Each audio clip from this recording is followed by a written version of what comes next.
Okay na, sir. Okay na? Ha? Dito sa Queen Margaret, sir.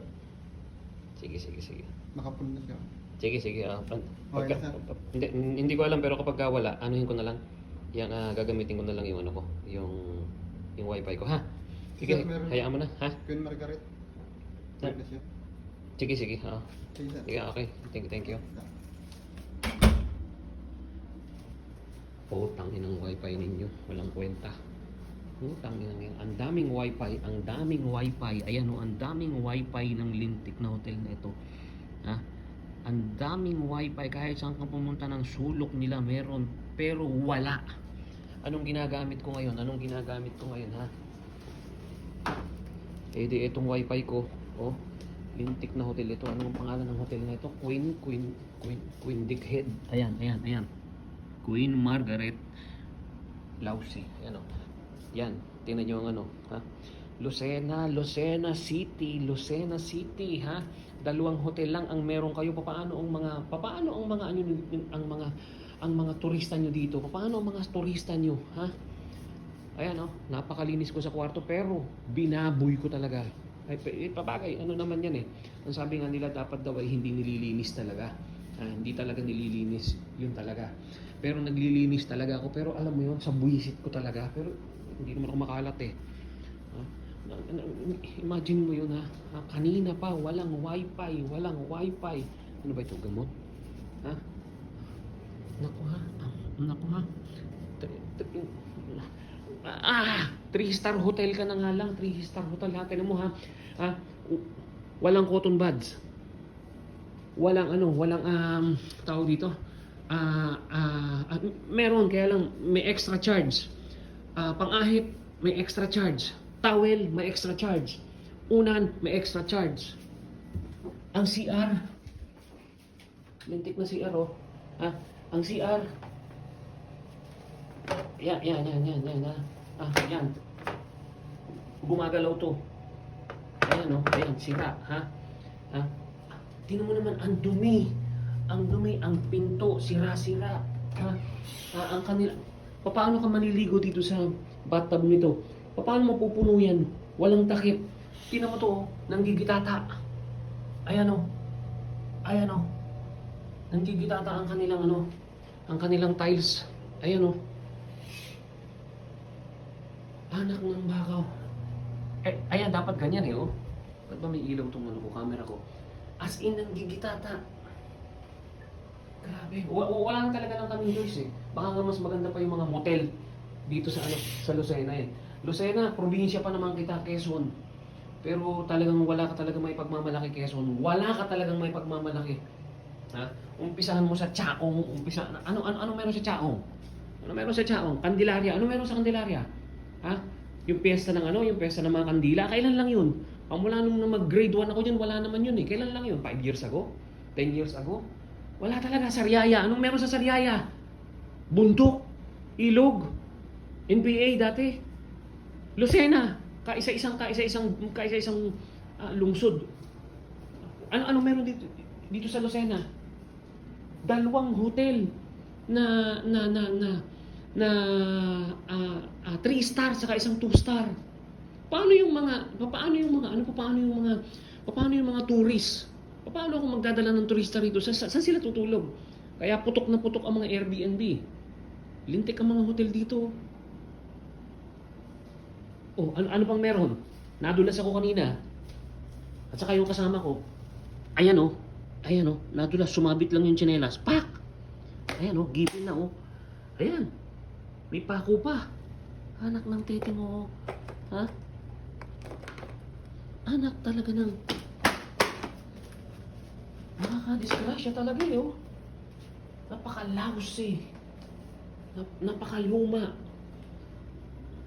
Bakit walang nag-aano rito? Bakit walang nag-invest? In short, walang Wenta City. Walang kwenta ang pamahalaan dito. Ang mayor, siguro pati government, lahat. Kaya ako'y lumayas na sa Quezon. Hindi ako proud na ako'y Quezonian. Ako ay Rizal. Saan ako ngayon? Ako po ay taga Rizal na ngayon. Ha! Napakalayo. Ang TV. Ang TV kakapiraso. Papatay-patay. Ang labo. Walang YouTube. Ha? Ang kanilang mga charger, walang USB kaya hindi ako makapag-charge ng isa. Anak ng tokwa, oh. Queen Margaret. Kailan ba ginawa to? 1965?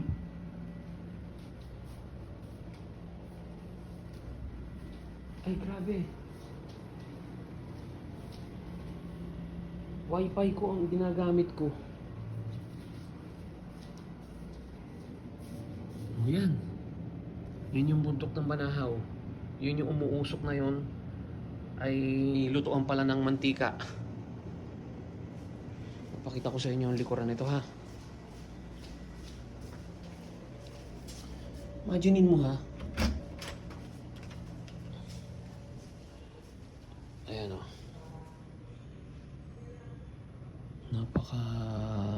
Napakapangit ng paligid.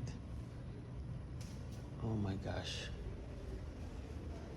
Walang pagpipilian eh. Walang pagpipilian. Isipin mo na naman yun, ha. Ang aga-aga, hindi ka makagamit ng wifi nila. Pero ang dami nilang wifi na kahit saan ka pumunta.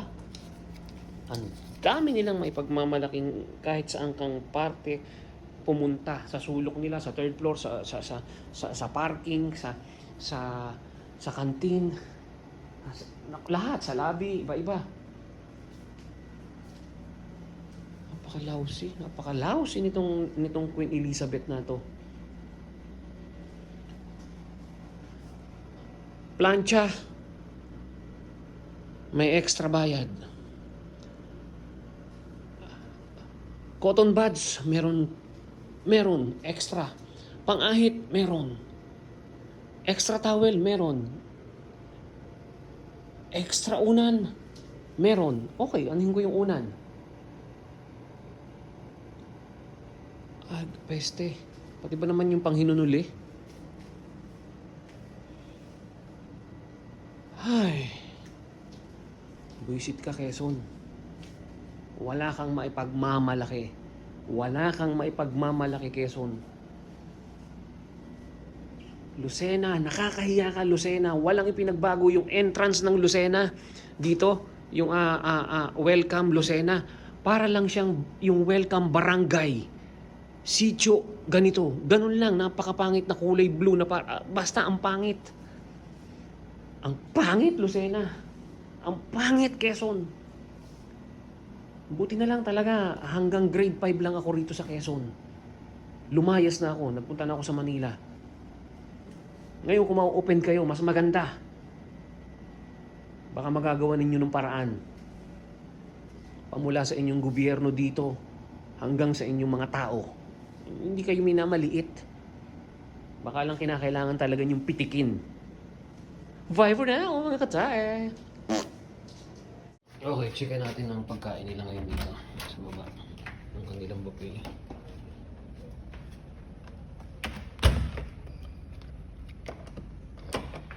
Kahapon ayaw magsara eh.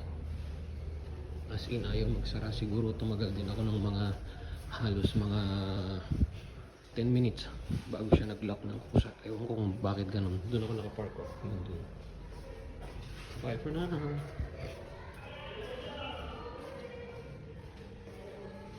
Ang dilim. Naku po. Basta ang dilim. Lousy. Pero maganda naman ang hagdanan.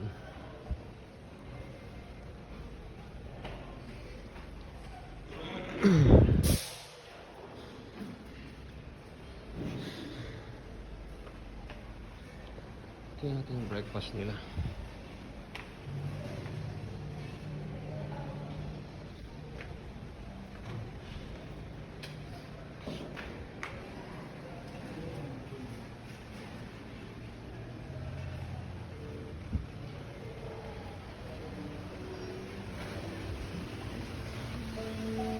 So masi-CPR ako. Ito ang kanilang buffet. So wala naman tao kundi ako lang. Bibilisan ko lang kasi may tugtog eh. So ito yung aking breakfast. Wala na kasi, naubusan na ako eh. So ito walang tao ha. So bye for now. maihabol ko lang. Hot and cold, wala. Meron daw maghihintay ng at least 15 to 20 minutes. Bakit? Kasi ang ginagamit nila is solar. Ewan ko kung anong kinamalayan ng solar sa tagal.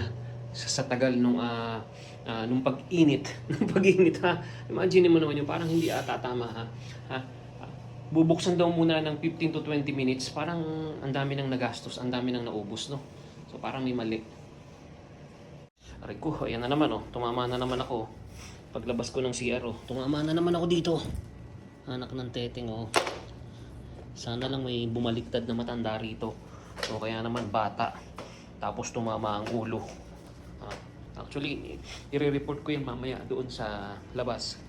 Regardless kung baka kasi isipin nila na ako yung unang alam mo yun ha. Pero regardless kaysa naman may makadisgrasya nga. Pero siguro kung kinakailangan makadisgrasya talaga, para lang mamulat sila, yun talaga yun. Tingnan mo naman ang sahig oh. Ayan oh. Ayan oh. Dito natin kuhanin sa kabila.